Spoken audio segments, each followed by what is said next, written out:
भगवान गणेश जी के 8 अवतार कौन से हैं?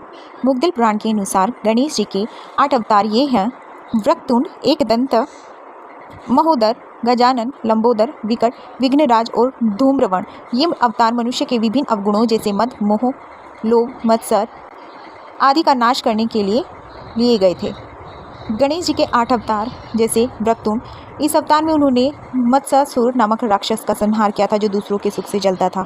एकदंत, इस रूप में उन्होंने मदासुर का वध किया था जो घमंड और नशे से संबंधित था। महोदर, इस अवतार में गणेश जी ने मोहासुर का अंत किया जो मोह का प्रतीक था। गजानन, यह अवतार लोभासुर नामक लालच का प्रतीक, लालच का नाश करने के लिए था। लंबोदर, इस अवतार में उन्होंने इसका संबंध मनुष्य के कुछ अवगुणों से है।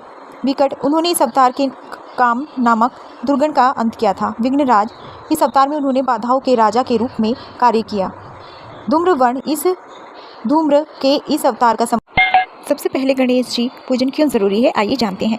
गणेश जी और कार्तिकेय स्वामी ने शर्त लगाई थी, सबसे पहले ब्रह्मांड का चक्कर लगाकर कौन आता है। कार्तिकेय तो अपने वाहन मोर पर बैठकर उड़ गए। गणेश जी का वाहन चूहा है तो उन्होंने चूहे पर बैठकर शिव और पार्वती की परिक्रमा लगा ली। गणेश जी ने तर्क दिया कि मेरा तो ब्रह्मांड पूरा माता पिता ही है। इस बात से खुश होकर शिव जी ने गणेश जी को प्रथम पूज्य होने का वरदान दे दिया।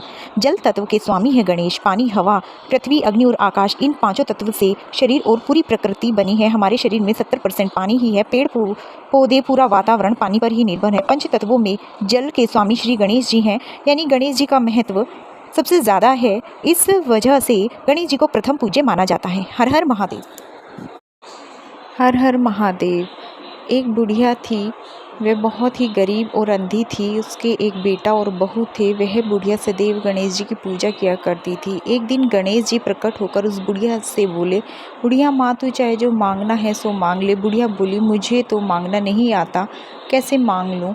तब गणेश जी बोले, अपने बहू बेटे से पूछकर मांग ले। तब बुढ़िया ने अपने बेटे से कहा, गणेश जी कहते हैं तू कुछ मांग ले, बता मैं क्या मांगूँ। पुत्र ने कहा, माँ तू धन मांग ले। बहू से पूछा तो बहू ने कहा, नाती मांग ले। तब बुढ़िया ने सोचा कि ये तो अपनी मतलब की बात कर रहे हैं। तब उस बुढ़िया ने पड़ोसिन से पूछा तो उन्होंने कहा, बुढ़िया तू तो थोड़े दिन ही जिएगी, क्यों तू धन मांगे, क्यों तू नाती मांगे। तू अपने नेत्र की आंखों की रोशनी मांग ले, जिससे तेरी जिंदगी आराम से कट जाएगी। इस पर बुढ़िया बोली, अगर आप मुझ पर प्रसन्न हैं तो मुझे 9 करोड़ की माया दें, निरोगी काया दें, अमर सुहाग दें, आंखों की रोशनी दें, नाती पोते दें, सब परिवार को सुख कर दें और अंत में मोक्ष दें। यह सुनकर गणेश जी बोले, बुढ़िया माँ, तूने तो मुझे ठग दिया। फिर भी जो तूने मांगा है, वचन है अनुसार सब तेरे को मिलेगा। और यह कहकर गणेश जी अंतर्ध्यान हो गए। उधर बुढ़िया माँ ने जो कुछ मांगा सब कुछ मिल गया। हे गणेश जी महाराज, जैसे तुमने उस बुढ़िया माँ को सब कुछ दिया, ऐसे सबको